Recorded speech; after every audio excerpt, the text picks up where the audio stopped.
अगर आप Google sheets को यूज करते हैं तो ये वीडियो आपके बहुत काम आएगा। इस वीडियो में मैं आपसे शेयर करूंगा 7 really awesome Google sheets tricks. Trick number 2, trick number 3 और ट्रिक नंबर 7 मेरे एब्सोल्यूट फेवरेट ट्रिक्स हैं।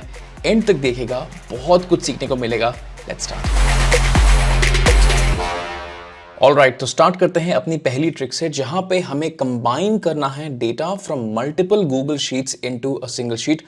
बहुत इंटरेस्टिंग है, लेट्स टेक अ लुक। तो मेरे पास यहाँ पे दो शीट्स हैं, sheet number 1 and sheet number 2, जिसमें दो कॉलम्स हैं, नेम एंड द सिटी, और कुछ डेटा है यहाँ पे। सेम कॉलम्स हमारे पास शीट नंबर 2 में भी हैं, बट ऑब्वियसली नंबर ऑफ रोज का फर्क हो सकता है। अभी ये दोनों शीट का डेटा मुझे कंबाइन करके एक कंबाइंड शीट पे लेके आना है डायनेमिकली। तो वो कैसे करें?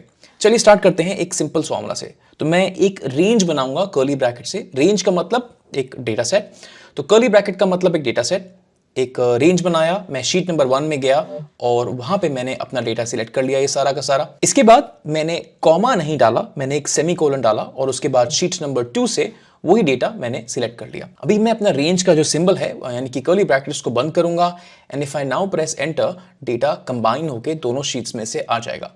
अगर आप फॉर्मूले को गौर से देखें तो इस फॉर्मूले में एक ही प्रॉब्लम है कि डेटा अगर B5 सेल से नीचे जा रहा है तो डेटा ऑटोमेटिकली एक्सपैंड नहीं होगा, यानी कि रो नंबर B6, B7, B8 उसके नीचे जो भी डेटा है रो नंबर 5 के नीचे, वो एक्सपैंड नहीं हो पाएगा। तो उसका सोल्यूशन क्या है?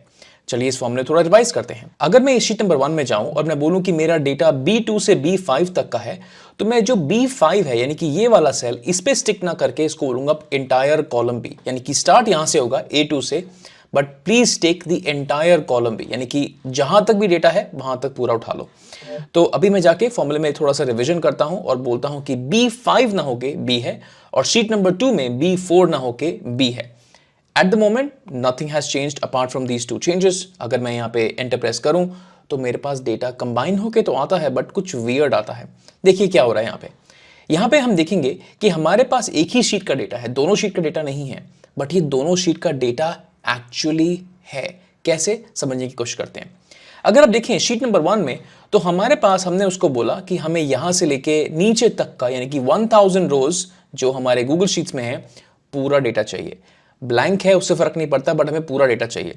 तो अगर हम कंबाइंड शीट में जाके देखेंगे तो ये हमारे पहली वाली शीट का डेटा, ऑब्वियसली 1000 रोज के बाद हमें दूसरी शीट का डेटा दिखेगा जो कि हमारा यहां पे प्रेजेंट होके आ गया है ना। अभी हमें ऑब्वियसली ये ऐसा डेटा नहीं चलेगा क्योंकि हमें इतने ज्यादा एम्प्टी रोज का कोई मतलब नहीं है बीच में। तो इसको प्रॉब्लम को कैसे फिक्स करें? चलिए फॉर्मूले को थोड़ा सा और रिवाइज करते हैं। मैं यहां पे लिखूंगा क्वेरी। सो एक फंक्शन होता है query, so I will start the query function. Query function में पहला इनपुट कि आपका डेटा सेट क्या है। अभी डेटा सेट तो है, बट इसमें एक छोटी सी कंडीशन है। वो कंडीशन मेरी ये है कि ये जो कॉलम नंबर 1 है ये ब्लैंक नहीं होना चाहिए। तो ये कंडीशन एग्जैक्टली हम लिखे कैसे? तो एक टेक्स्ट की तरह लिखी जाती है कंडीशन। मैं बोलूंगा select star where column 1 is not null, और कॉलम का C कैपिटल होगा। And that's about it. If I close the bracket and if I press enter, you're going to see that ये डेटा हमारे पास combine होके आ गया है। Select star where column 1 is not null का simple मतलब है कि select all the data जहां पे कॉलम 1 में कोई भी ब्लैंक या कोई भी नल वैल्यू नहीं है। And that's pretty much it. हमारा डेटा डायनेमिकली कंबाइन होके दोनों शीट से आ गया है। अगर अभी मैं किसी भी शीट पे जाके कोई डेटा ऐड करूं, लेट्स से मैं यहां पे अपना नाम ऐड करता हूं और अपनी सिटी ऐड करता हूं, press enter, now the data should give me 1 additional row in the second sheet, which is pretty damn awesome. अगर आपको ये वीडियो पसंद आ रहा है तो आपको डेफिनेटली मेरे कोर्सेज भी पसंद आएंगे। मैं बहुत ही extensive in depth courses run करता हूँ एक्सेल पे, पावर क्वेरी की जो M लैंग्वेज है उस पे, डैक्स डेटा मॉडलिंग जो पावर BI में यूज होता है उस पे। हम जनरली स्क्रैच से स्टार्ट करते हैं and we talk about the problem in depth. मैं चाहता हूं कि आप प्रॉब्लम सॉल्विंग का तरीका सीखें more than just mugging up formulas. तो मैं इस कोर्स में काफी ज्यादा इन डेप्थ जाता हूं आपको लॉजिक समझाने के लिए, ताकि अगर आपको एक बार लॉजिक समझ में आ गया तो वो आप लॉजिक कैरी ओवर करके अपनी प्रॉब्लम्स पे भी लगा सकते हैं और वो प्रॉब्लम सॉल्व करना सीख सकते हैं। ये सारे कोर्सेज इंग्लिश में हैं and hundreds and thousands of students around the world have joined these courses और उन्होंने बहुत अमेजिंग फीडबैक दिया। अगर आप इंटरेस्टेड हैं तो कोर्सेज का लिंक आपको मिलेगा in the description of the video. Back to the video. Alright, trick number 2, एक गूगल शीट को दूसरी गूगल शीट के साथ डायनेमिकली कैसे लिंक करें, यानी कि अगर एक में कोई चेंज हो तो वो चेंज ऑटोमेटिकली दूसरी गूगल शीट में रिफ्लेक्ट हो जाए। चलिए देखते हैं। तो यहाँ पे हमारे पास ये जो शीट है कंबाइंड डेटा, जिसमें हमने अभी जस्ट काम किया, मुझे ये पूरा का पूरा डेटा इस पर्टिकुलर नई गूगल शीट में लेके जाना है डायनेमिकली, कॉपी पेस्ट नहीं करके बट डायनेमिकली। तो कैसे करें? तो एक काम करेंगे, हम ये न्यू शीट में जाएंगे और हम यहाँ पे 2 सिंपल सेल रेफरेंसेस बनाएंगे। यानी कि पहले शीट रेफरेंस में हम लिखेंगे कि वो शीट का गूगल लिंक क्या है, यानी कि वेब लिंक क्या है। तो ये जो लिंक है ऊपर, इसको मैं कॉपी कर लूंगा Ctrl+C और यहाँ पे शीट रेफरेंस में इसको यहाँ पे पेस्ट कर दूंगा। हालांकि हम ये फॉर्मूले को सिर्फ सिंप्लीफाई करने की कोशिश कर रहे हैं, इसीलिए मैंने यहाँ पे 2 सेल्स बनाए हैं, एक शीट रेफरेंस और एक पेज रेफरेंस। अब पेज रेफरेंस में मैं ये बताऊंगा कि हमको कंबाइंड शीट का डेटा लेके आना है। तो इस शीट का नाम हम कॉपी कर लेते हैं Ctrl+C और इस पर्टिकुलर शीट में जाके हम पेस्ट कर लेते हैं। पेस्ट करने के बाद आप ये याद रखिएगा कि आपको शीट नाम के बाद एक एक्सक्लेमेशन साइन जरूर लगाना है, क्योंकि शीट के नाम के बाद टिपिकली फॉर्मूलाज में एक एक्सक्लेमेशन साइन आता है जो हम यहाँ पे मैन्युअली ऐड कर सकते हैं। अब लिखते हैं हम अपना फॉर्मूला। तो फॉर्मूला है बहुत ही सिंपल। फॉर्मूले में हम लिखेंगे इंपोर्ट रेंज। इंपोर्ट रेंज में पहला इनपुट है स्प्रेडशीट URL। हम चाहे तो URL यहाँ पे भी पेस्ट कर सकते हैं, बट अभी हम उसको सेल से लिंक कर देंगे, थोड़ा सा आसान हो जाता है। उसके बाद हम ये पूछेंगे कि आपका डेटा एग्जैक्टली कहाँ पर है। तो हम ये बोलेंगे कि जो हमारा डेटा है वो कंबाइंड शीट में है और ये जो डेटा है ये हमारा चालू होगा लेट्स से सेल A1 से और A1 से जाएगा लेट्स से B100 तक। हम सिर्फ 100 रोज ही कर रहे हैं। अगर आपको पूरा का पूरा डेटा चाहिए तो आप ऑब्वियसली इसको B तक भी कर सकते हैं, ताकि एंड तक 1000 रोज तक या जितना भी रो है उसमें वहां तक डेटा आ जाए।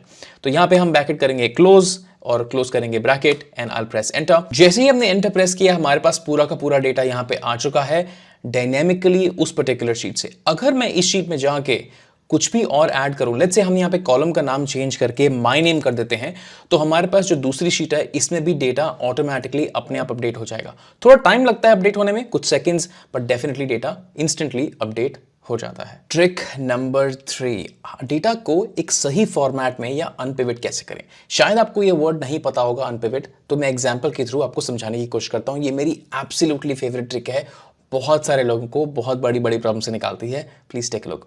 तो यहाँ पे हमारे पास एक बहुत सिंपल डेटा है। डेटा में एक साइड पे हमारे पास प्रोडक्ट्स हैं और दूसरी साइड पे हमारे पास मंथ्स हैं। प्रॉब्लम ये है कि ये डेटा क्रॉस टैबुलेटेड है, यानी कि अगर मुझे 38 का मतलब समझना है तो मुझे ऊपर देखना पड़ेगा कि ये मंथ कौन सा है और साइड में देखना पड़ेगा कि ये प्रोडक्ट कौन सा है। कभी भी आपके पास क्रिस क्रॉस डेटा हो, यानी कि क्रॉस टैबुलेटेड हो, आपको उसको समझने की जरूरत ऊपर देख के और लेफ्ट में देख के पड़ रही है, तो इसका मतलब ये है कि वो डेटा क्रॉस टैबुलेटेड है।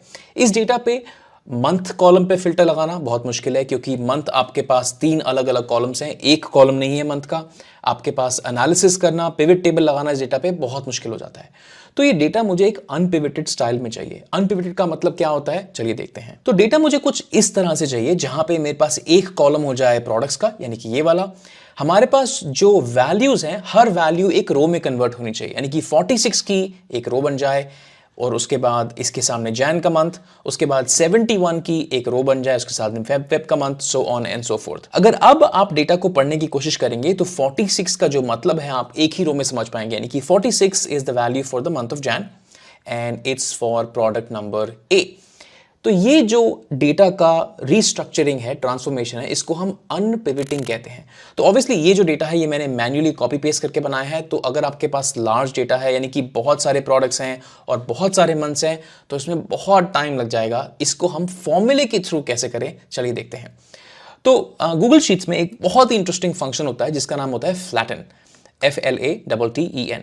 ना फ्लैटन फंक्शन में हमें 3 इनपुट डालने पड़ेंगे। पहला इनपुट हमारी रोज कहां पर है, यानी कि ये है जो प्रोडक्ट्स हैं हमारे रोज में पड़े हैं 4, 5, 6, 7, 8। उसके बाद मैं एक यहाँ पे एंड % डालूंगा, एक पाइप सिंबल डालूंगा और दोबारा इसको कॉन्कैटिनेट करूंगा अपने कॉलम से, यानी कि ये हमारी पहली रेंज और ये हमारी हो जाएगी दूसरी रेंज। तो यहाँ पे हम अपने प्रोडक्ट सिलेक्ट कर लेंगे, उसके बाद दोबारा एक पाइप सिंबल से कॉन्कैटिनेट करेंगे और इसके बाद ये हो गया हमारा डेटा। तो इसमें 3 पार्ट होते हैं फ्लैटन फंक्शन में, आपकी रोज कौन सी हैं, आपके कॉलम्स कौन से हैं और उन कॉलम्स के बीच में क्रॉस टैबुलेटेड डेटा कौन सा है।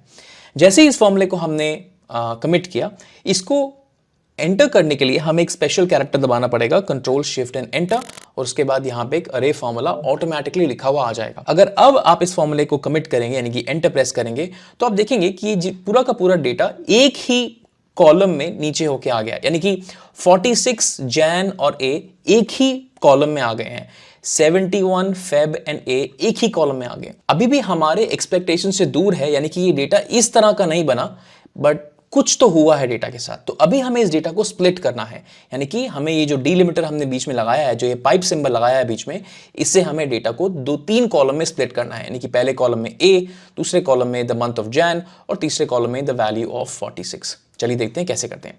तो अभी फॉर द मोमेंट मैं ये जो अरे फॉर्मूला आया है इसको यहां से रिमूव कर देता हूं, क्योंकि मुझे फॉर्मूला के साथ और भी काम करना है। अब गूगल शीट्स में एक और फॉर्मूला होता है जिसका नाम होता है स्प्लिट। सो SPLIT।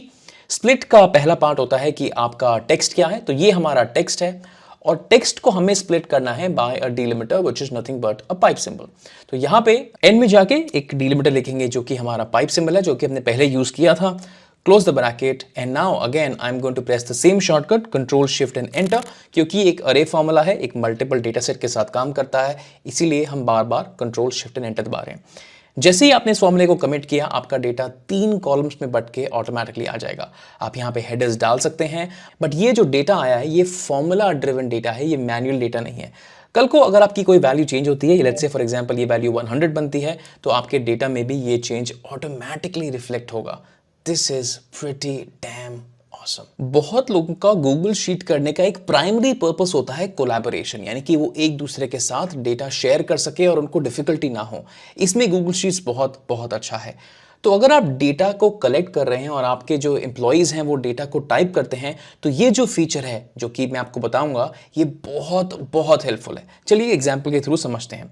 मान लीजिए आपकी एक रिक्रूटमेंट कंपनी है और आप कुछ एम्प्लॉय इंटरव्यू डेटा कैप्चर करते हैं। तो हमारे पास यहाँ पे नेम है, पोजीशन अप्लाइड है, डेट है, इंटरव्यू है और बहुत सारे कॉलम्स हैं जो हमने यहाँ पे एक डमी डेटा की तरह बनाए हैं। अगर आप इस डेटा को टेबल फॉर्मेट में कन्वर्ट कर देंगे तो आपके पास बहुत सारे हिडन फीचर्स आएंगे जो आपके डेटा कैप्चरिंग प्रोसेस को बहुत सिंपल बनाते हैं। चलिए देखते हैं कैसे। ये हमारे पास एक डेटा है और इसको हम एक टेबल फॉर्मेट में कन्वर्ट कर देंगे। तो डेटा पे कहीं पे भी क्लिक करके मैं सिलेक्ट करके इसको कंट्रोल ए, सारा डेटा सिलेक्ट करने के बाद मैं फॉर्मेट टैब में जाऊंगा और फॉर्मेट टैब में बोलूंगा कि मुझे इसको एक टेबल फॉर्मेट में कन्वर्ट करना है। यहाँ पे क्लिक करते ही ये एक टेबल फॉर्मेट में बन जाएगा। अगर आप देखेंगे तो थोड़ा फॉर्मेट भी हो गया डेटा में थोड़ी स्पेसिंग आ गई है, टेबल का एक डिफॉल्ट नेम बन गया है टेबल 1। चलिए इसको एक नाम दे देते हैं इंटरव्यू डेटा, प्रेस एंटर, और ये जो पूरी टेबल है इसका एक नाम पड़ गया है। अब एक्सप्लोर करते हैं टेबल के ऐसे कौन कौन से फीचर्स हैं जो फॉर्मेटिंग के अलावा आपको बहुत सारा कन्वीनियंस देते हैं। तो पहला टेबल का फीचर है ग्रुपिंग। तो मान लेते हैं कि आपको ये देखना है कि स्टेटस बाय स्टेटस आपके कैंडिडेट्स जो इंटरव्यू डेटा आ रहा है वो कैसे चल रहे हैं। तो बहुत ही सिंपल है। तो हम क्या करेंगे, यहाँ पे स्टेटस कॉलम पे जाएंगे और स्टेटस कॉलम के जो ड्रॉप डाउन है इसको हिट करके हम बोलेंगे कि इस कॉलम के थ्रू हमें डेटा को ग्रुप करना है। जैसे ही हमने इसको ग्रुप कर दिया, अब आप देखेंगे कि जितने भी एक्सेप्टेड लोग हैं सारे एक साथ आ गए, सारे पेंडिंग लोग एक साथ आ गए और सारे रिजेक्टेड लोग एक साथ आ गए। तो ये बहुत ही इंटरेस्टिंग फीचर है अपने डेटा को ग्रुप करना और उसको देखना। आप चाहे तो ये ग्रुपिंग सेव भी कर सकते हैं और उसको दोबारा यूज भी कर सकते हैं। यहाँ पे हमारे पास एक सेव व्यू का ऑप्शन है जिससे आप अपने तरह की ग्रुपिंग डेटा में सेव कर सकते हैं। नेक्स्ट बहुत बहुत बहुत इंपॉर्टेंट फीचर है टेबल्स का, जिसमें हम डेटा पे एक वैलिडेशन लगा सकते हैं जिसको हम डेटा टाइप्स भी बोलते हैं। चलिए देखते हैं कैसे। तो यहाँ पे हमारे पास इंटरव्यू डेटा है और हम चाहते हैं कि हमारा जो भी एम्प्लॉय इसमें डेटा एंटर कर रहा है वो गलती ना करे डेट ना लिखने की। तो हम इसमें चाहते हैं कि डेट ही लिखी जाए और कोई टेक्स्ट वैल्यू गलती से ना आ जाए। तो हम यहाँ पे क्या करेंगे, इस ड्रॉप डाउन पे क्लिक करेंगे और हम बोलेंगे कि हमें एक कॉलम टाइप को एडिट करना है और हमें बनाना है इसको एक डेट। जैसे ही हमने इस पर डेट कर दिया तो यहाँ पे आप आइकॉन चेंज हो जाएगा, यहाँ पे डेट आ जाएगा। जैसे ही यहाँ पे कोई मिस्टेक से लेट्स से कुछ भी और लिखता है ABC, तो यहाँ पे एक रेड मार्क अपने आप आ जाएगा कि ये एक इनवैलिड इनपुट है। ये बहुत ही कन्वीनियंट होगा देखने के लिए कि ऐसी कौन कौन सी इनवैलिड एंट्रीज हैं जो आपके डेटा में है। ये टिपिकली दिखती नहीं है बहुत आराम से, लेकिन अगर आपने डेटा टाइप सेट कर रखा है कॉलम का तो ये बहुत कन्वीनियंट हो जाता है आपके लिए एक रॉन्ग एंट्री को ईजिली फाइंड करना। इसके अलावा एक बहुत ही इंटरेस्टिंग स्मार्ट चिप्स फीचर है, आप देखेंगे तो आपको बहुत अच्छा लगेगा। चलिए मानते हैं कि हम यहाँ पे एक नया कॉलम ऐड करते हैं और हमें उस कैंडिडेट का इंटरव्यू का रेज्यूमे जो है वो भी यहीं पे देखना है। तो हमने यहाँ पे लिख दिया कि रेज्यूमे का हमें लिंक डाल दो यहाँ पे। तो हमने इस कॉलम का जो डेटा टाइप है वो एक स्मार्ट चिप में कन्वर्ट कर दिया। चलिए देखते हैं कैसे। तो मैं यहाँ पे जाऊँगा रेज्यूमे में, edit the column type and I will say that I want to have a smart chip, और यहाँ पे डालूंगा कि मेरे को एक फाइल अटैच करनी है। तो जैसे ही मैं यहाँ पे फाइल बोलूंगा तो यहाँ पे एक फाइल का लिंक आ जाएगा। अब जैसे ही यहाँ पे फाइल का लिंक आ गया तो जैसे कोई भी इंसान जो इस पे काम कर रहा है वो यहाँ पे क्लिक करते ही यहाँ पे जितनी भी आपके पास फाइल्स हैं उस गूगल ड्राइव में आप यहाँ पे आराम से यहाँ पे लिंक कर सकते हैं। अगर आपके पास गूगल शीट्स हैं तो आप वो लिंक कर सकते हैं, पावर पॉइंट प्रेजेंटेशंस हैं तो वो आप लिंक कर सकते हैं, अगर आपके पास वर्ड डॉक्यूमेंट्स या रेज्यूमेज हैं और पीडीएफ्स हैं तो आप वो भी लिंक कर सकते हैं। तो जितनी भी आपके पास फाइल्स हैं वो सारी यहाँ पे आ जाएंगी। फॉर एग्जांपल अभी मैं एक बुक वीडियो प्लानर को यहाँ पे लिंक कर देता हूँ और यहाँ पे क्लिक करते ही अब वो पर्टिकुलर फाइल अपने आप खुल जाएगी।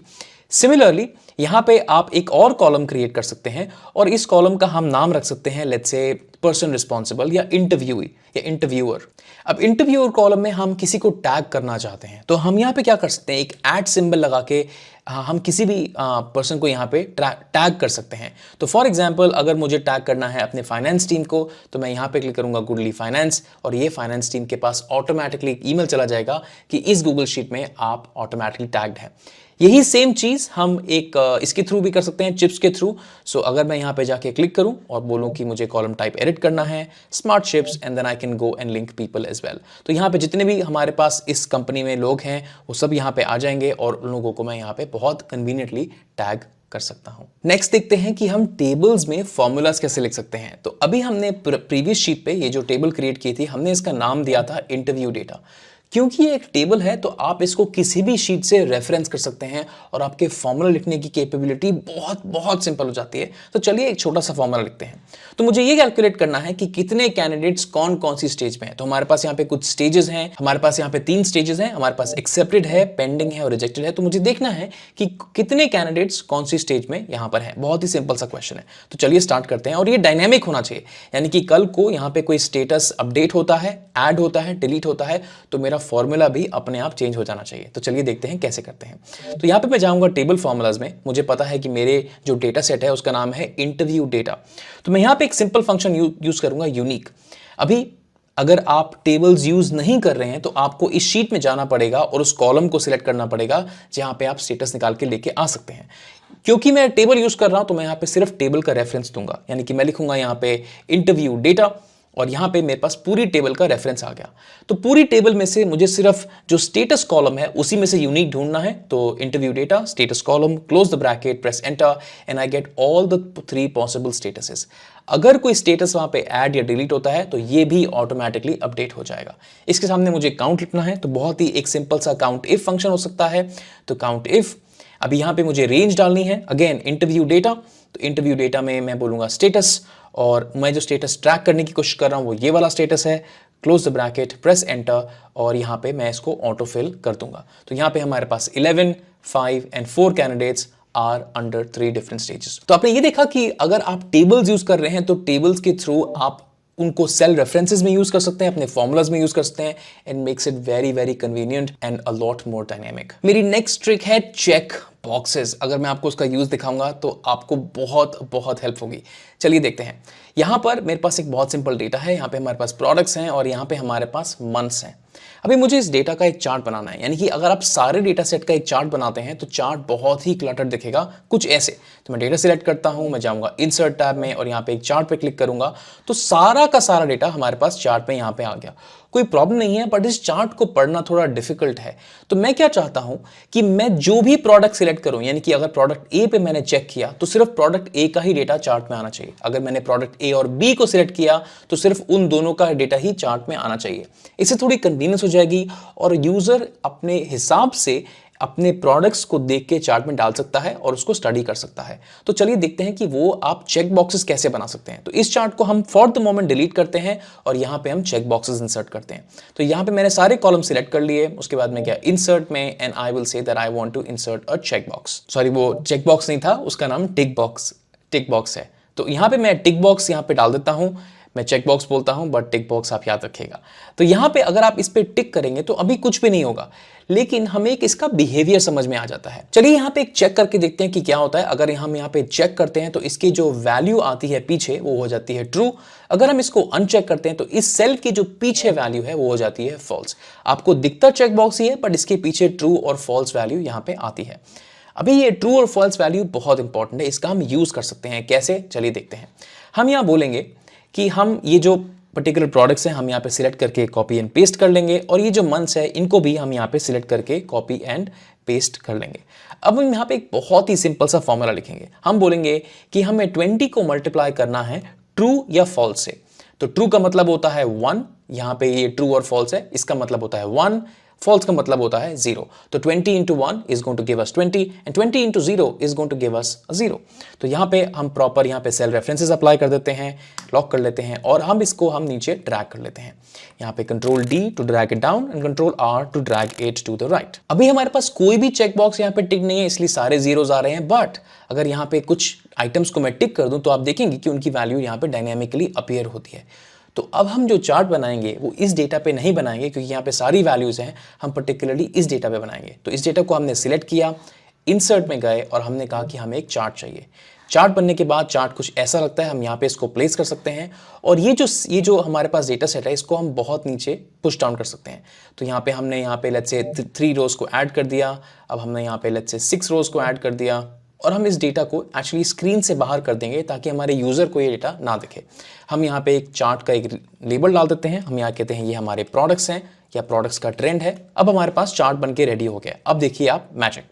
तो अगर मैं यहाँ पे बोलूंगा कि मुझे बी का चाहिए तो ऑब्वियसली बी का चार्ट यहाँ पे आ रहा है। अगर मैं बोलूंगा कि मुझे ए का भी देखना है तो ए का भी डेटा हमारे पास यहाँ पे आ रहा है। तो आपको जितने वैल्यूज यहाँ पे देखने हैं आप सिर्फ उन्हीं प्रोडक्ट्स के यहाँ पे चार्ट देख सकते हैं, and this makes it very very interesting.